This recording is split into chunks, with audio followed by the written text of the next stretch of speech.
You never forget the first time it happens. It was an overcast Saturday during the spring, May 14th, 2003, to be precise.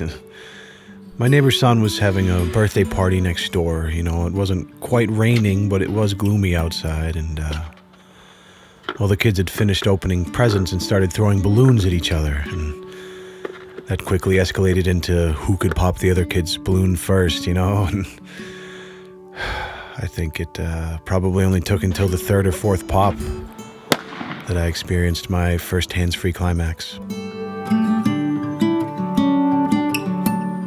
You know, I've always said I didn't choose this life. Balloons chose me. Whether it's the delicate embrace of air-stretched latex or the high-pitched squeal of escaping air, nothing compares to the feeling it gives me. Sure, it was hard for my wife at first, but after the 8th or 9th time she walked in on me, she began to accept me and everything that goes along with me.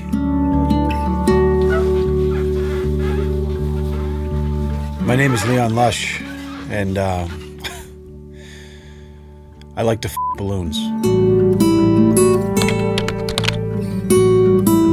Hello everyone and welcome back to a brand new freeze-dried raccoon pelt. My name is Leon Lush and my loins are tingling over your decision to spend a small part of your day here with me right now. You know, here on the Leon Lush channel, we like to perpetually refine our palate. And one of the ways that we like to do that is by embracing all walks of life from all over the world and spend just a few minutes in their shoes, the beauty of online content consumption. Meet Chris.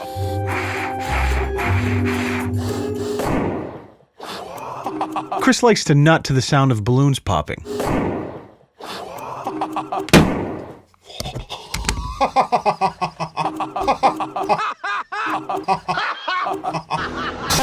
was awesome. Oh yeah, I'm shaking, dude, definitely. So I urge you, come along with me as we spend just a few minutes here in the shoes of a looner.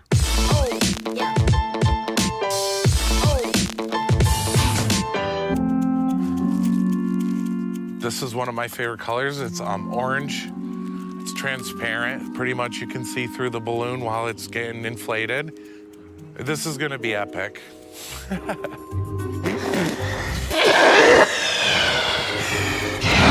it's getting bigger, I get a little anxious, a little nervous. You know what? This is epic. He was not wrong. You know, get really excited. You know.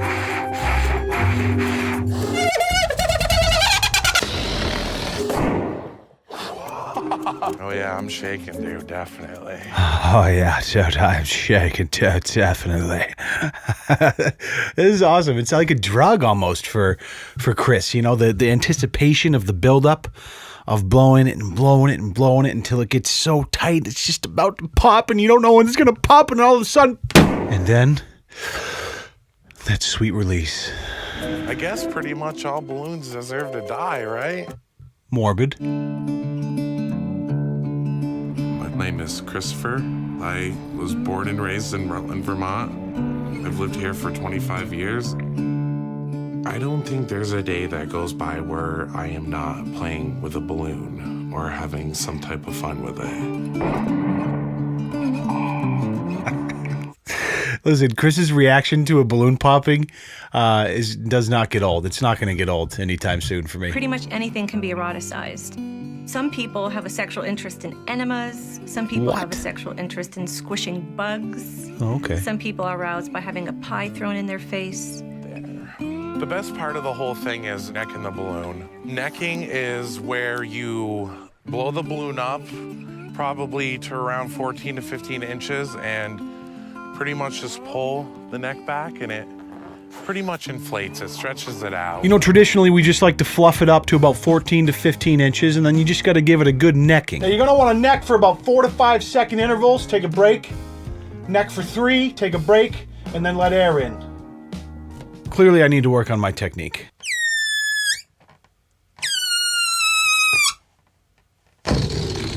Most experts believe that a fetish is rooted in a childhood experience where an object became linked to sexual pleasure or arousal. You don't say. As a child, I was very, very petrified of balloons.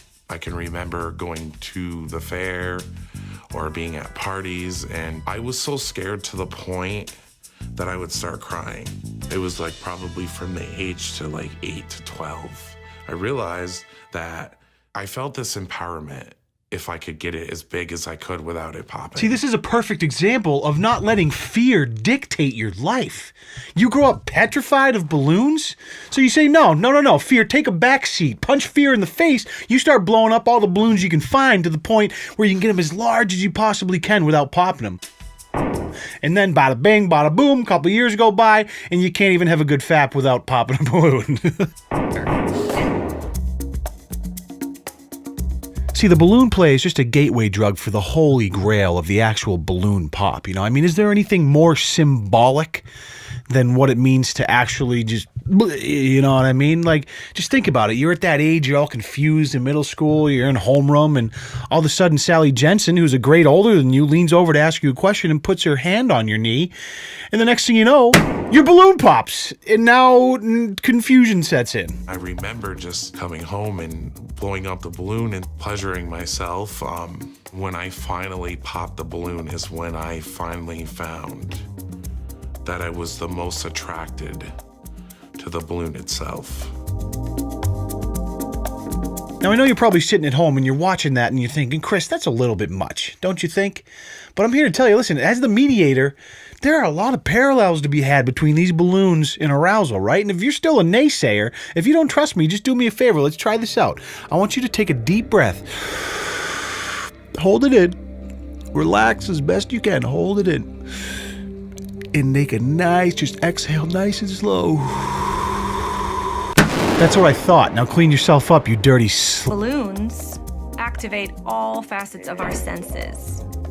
So they're pretty to look at, they're colorful, they're cheerful, they have interesting shapes and sizes. They resemble breasts and penises.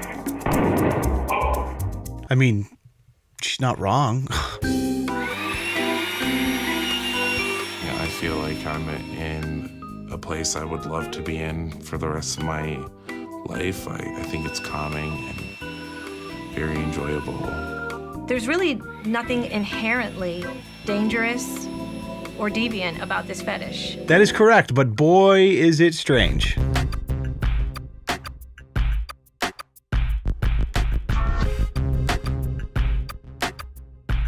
If I were to go on a first date, I wouldn't feel really comfortable coming out and talking about it until I got to know the person. And I guess I would just be afraid that that person would walk away from me and be like, oh my God.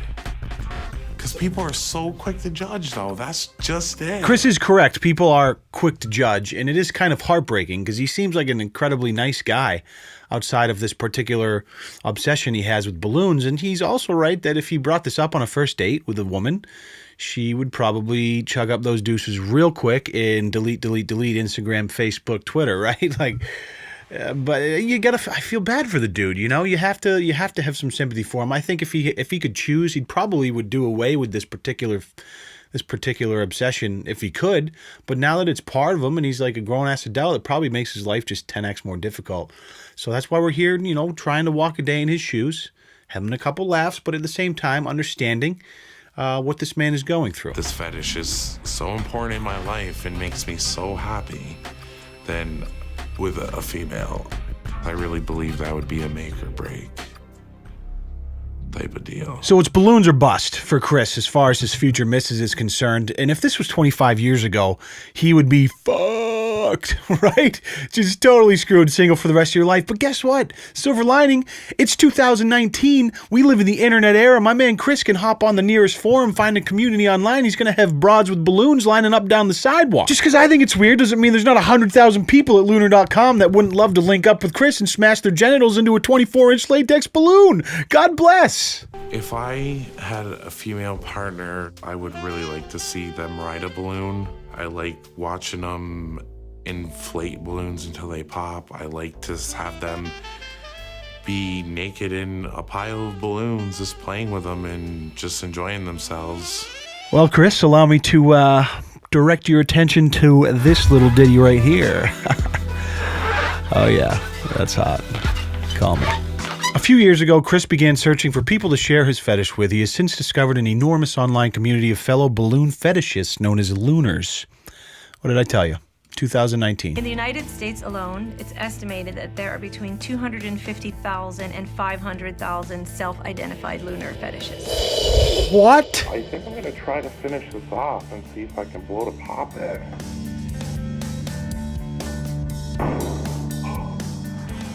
If you type balloon fetish into a search engine, you'll get over 6 million entries.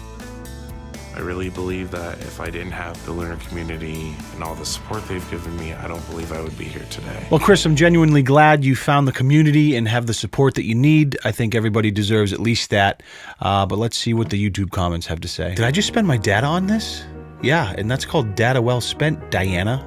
This guy wouldn't watch Pern. He'd watch Pixar's Up. He'd die of an orgasm if he saw a Zeppelin. So basically we were yeah, these are golden. These are golden. So get it together, Leon. Get it together. You're almost done. You're almost done, Leon. So basically we're watching him cum in his pants. Wait, are we? Yeah, I guess we are. Oh. Listen, thank you so much for joining Chris and I for a little bit of culture training here today. I think I learned a lot, and I hope you did too. I always love seeing the comments, guys, so thank you so much for all the support. Remember, if you want any merchandise or you want to become a channel member to help support the channel, you can do so using the links in the description below. And before we go, Nigel, you've been a little bit quiet this video. Is there anything you want to say before we go? I think you're both handsome and talented. Wow, was that a compliment? What? That is a welcome change of pace around here, my friend. And last but not least, grab yourself a 24-inch balloon. Only blow it up to about the 14-inch mark. Then just start singing the song We Will Rock You by Queen, but use the screech of the escaping air to replace just a few of the lyrics as you go. Buddy, you're a boy, make a big noise, playing in the street, gonna be a big... You got mud on your big disc, kicking your cat all over the place, singing we rock... Singing, we will. Then you just let all the air out. You stand up out of your chair and you hip thrust that motherfucking like button for me. Thank you so much. I appreciate you watching. We'll see you in the next one. Peace. Hey guys, before you go, I just want to take a second to thank my friend Nick Ivey, who made this custom Tomato Mafia canvas artwork for me and hand-delivered it yesterday. I met up with him, he passed it off, he recorded the process for his YouTube channel. So if you want, I'd love to get him to like 1,000 subs. If you want to just head it over to his channel, check out the video he made about him making the canvas and handing it off to me. That'd be great. Thank you, Kevin. Love the piece. It's going to be going up in the office as soon as I can clean up this shit show in here. All right, guys. Appreciate you. Peace.